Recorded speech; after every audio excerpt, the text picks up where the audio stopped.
Welcome to grad school diaries. I'm going to talk about my experience in grad school.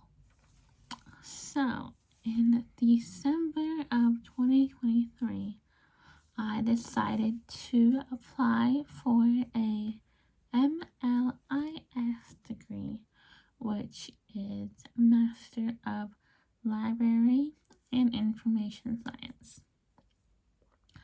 And I came to this conclusion after some research and deliberation over the past year. Thought about different ways to get into a field that I enjoy working at more, and that would bring me more fulfillment and joy. And so I really like books and learning things and writing and documenting and all such sorts. So I decided to pursue a Master of Library and Information Science, and I applied for an online program, and I heard back pretty quickly, and I got in, and that was pretty cool. And then it's one class every 7 weeks-ish. The summer terms are one class every 5 weeks because summer is a more consolidated term. And so my first class was January to February, and then my next class is like March to May-ish, because it's the end of March and the beginning of May, and there's 6 classes a year for 2 years, which is 12 classes. They go by credits, but that's just more math to explain. And the first class I took was a class called Understanding Research. So it was all about research proposals and research projects, and reading a textbook about the difference between qualitative and quantitative studies and different research methods. And our assignments were around creating research proposals and annotated bibliographies, because we weren't doing the full research project, which is when you go out and do the actual study and collection of data in whatever method that you choose. But we were doing the proposal part, so the specifics of what we would do if we actually completed the research study, and we got to choose our own topics, and I thought that was pretty cool. And there's weekly assignments, weekly deadlines, weekly quizzes, but the quizzes are really easy to get 100 on because you can Google the answers. They're also open book, so you can look in the textbook or whatever, but you can also Google. I love Google. And then also free textbooks via online services that you can find on the internet and search and download PDFs and ebooks. And they don't have to spend upwards of $100 on a book you're never gonna read again. So I mean, the information was interesting. The class not that interesting to me, but it's a required course. Half of the classes are required courses for the program, which is only a little bit annoying because there are more electives than you have classes. You could take more classes, but then you would be having to be in the program for longer and paying more, and that's not necessarily ideal. And not all the electives are offered every single term, spring, summer, fall, or they're already filled up really quickly, depending on when you join the program, because I joined for the January class.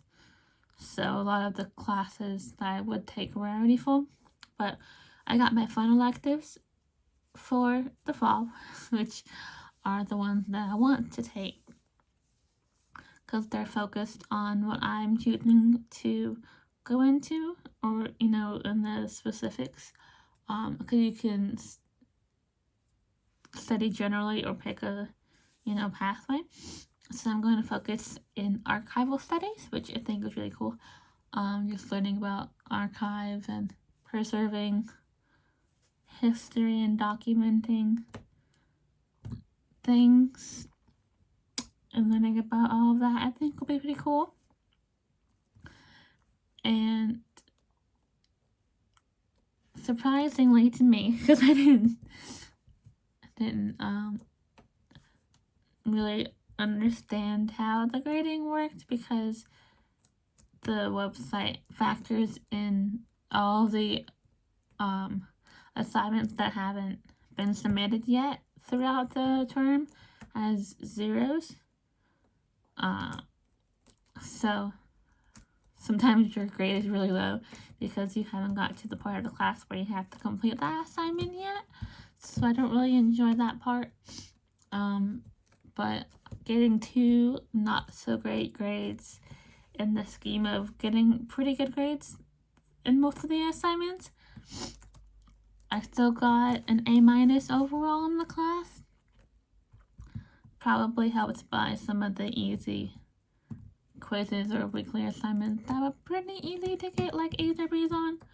So that helps the grade point average and the percentage and all that.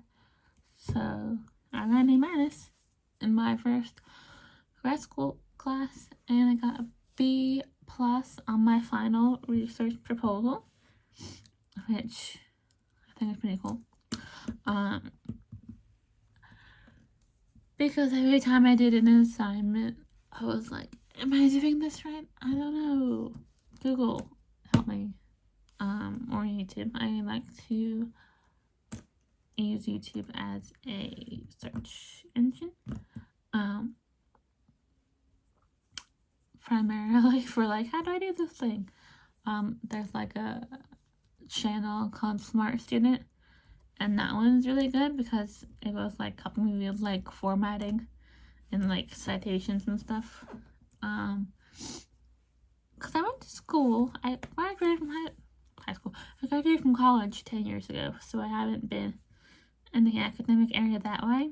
I've taken a lot of self-paced courses, but they don't have grades. They don't have deadlines. It's very much not the same thing. Also, when I was taking my undergraduate courses, I was in creative writing literature and writing a literature-based research paper. It's very much not the same in a lot of aspects as writing a research paper that is qualitative and quantitative. It's more science-based and specifics in that way. Information science is part of the program, not just the library. Library and information science, yeah. Library bar. But one required course out of the way. So there's that. And I passed it pretty well, apparently. And my new class starts soon, and that one is about information organization, which is information science. It's quite technical. It's not a required course per se, but I know for the program, but it is a prereq for one of the electives that I might want to take for archival studies. I don't think it's one of the electives that I'm currently taking or I currently signed up to take this year. I think it was full or not offered or both, depending on what term. And so if I end up taking that class, I'll be able to take it because I've taken the prereq. But there's not a lot of prereqs, only the required courses for program. And the teacher that we have next seems cooler, nicer, more approachable than the last one did. I know online school is a lot different, not something that I have done, and also deadlines were something that I had to figure out or still figuring out, because I've never worked in a job where it's like deadline based, because I've mostly worked in retail, or I've worked in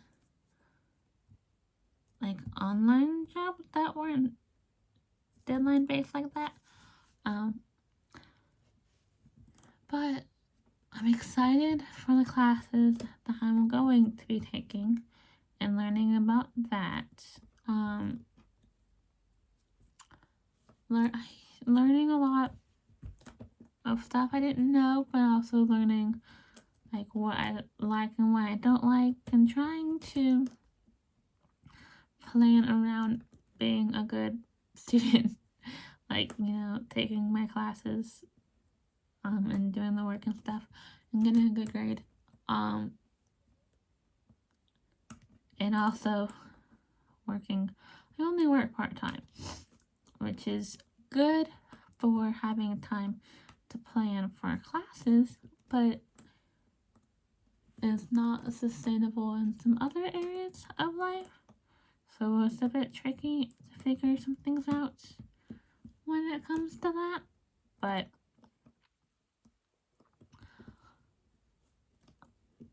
I'm gonna stick with it because I want to get this master's degree and go into archival studies. And the only way you can be a librarian is if you get an MLIS degree. I'm not sure if I want to go into librarianship. I'd rather go into archives, but it's nice that you have a lot of options about different ways you can go with the program. They're on the webpage of the school. There was just the list different job options that you can have when you have an MLIS. And so I thought that was cool. It's not necessary for some jobs to get a master's. And I think you can do a lot of things without going back to school, but that's just what I decided that I wanted to do. And I got in pretty easily, and I really enjoyed the statement of purpose I had to write, because I researched archival stuff, and that was fascinating to me. So I also went to a queer archives event. It was queer zines at a local university that the archive director had put together in tables of different zines and stuff. Queer magazines that were handmade. Those were zines. Published, self-published, so that other queer people can see representation from people who are similar to them and in the same space in that way, because mainstream media doesn't cater to or represent a lot of people.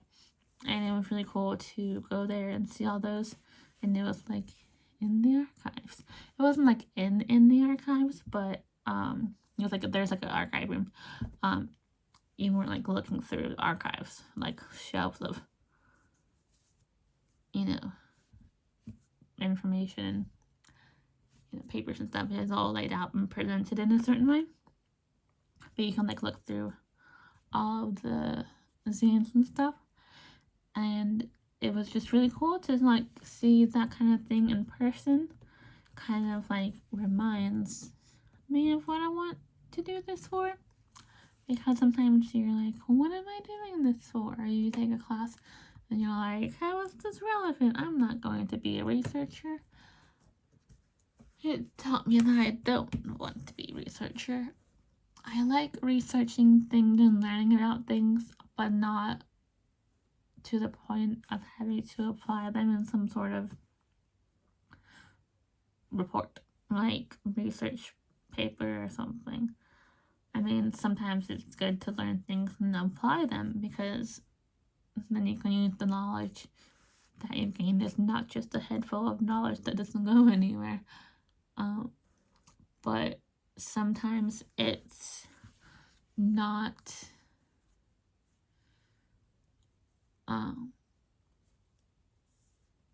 you don't want to go that far. You don't want to have to research for a grade or research for like a report, just doing it for fun.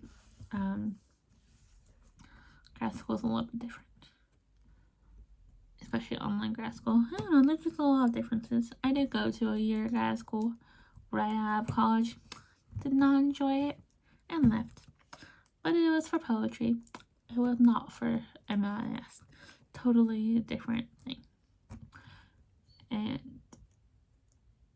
totally different experience right out of college. What do? You go to grad school. But this is more of like an intentional decision, I suppose. Or I thought about it. I kept coming back to it a couple times last year. And I was like, well, I suppose I should do this. And I should do this, but I want to do this. Because of what opportunities I can make out of it. And just to give my life some more direction. And learn some things in a new way.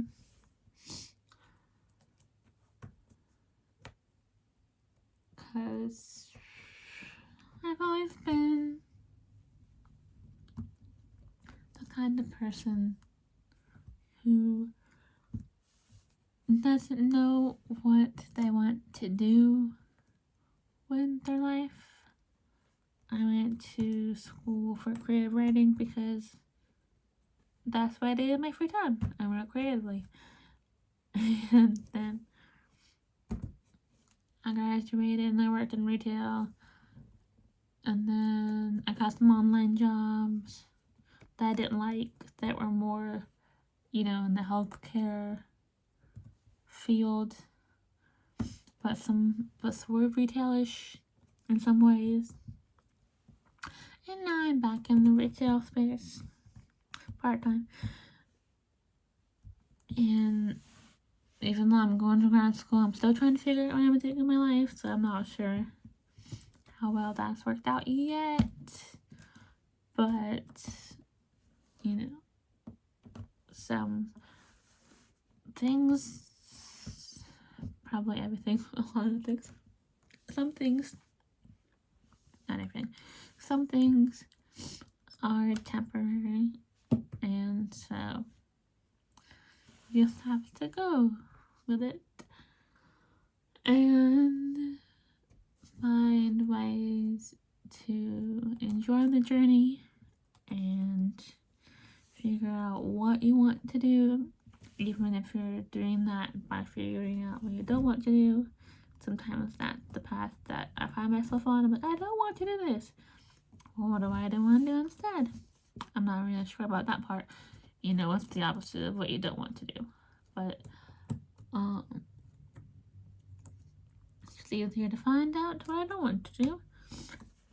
But I am excited to learn more things in the field of study that I want to learn. And just get better at time management and, I don't know, stretch my brain and challenge myself in different ways. And this is a 20-minute video of me talking about grad school. So if you have any questions that you want to ask about grad school, I'm taking a course or a program for a master's in library and information science. And if you want to comment down below if you have any questions about that, or anything like that. I've only taken one class. But you can still feel free to ask anything grad school related or something that you want to ask from watching the video. And I'll probably have another video after my next class. Maybe I'll try to film during my term, but right now I'm in between terms, in between classes, because you have a break after each class, anywhere from like 1 to 3 weeks, or the winter break not the longest, from December to January. But you know, as I said,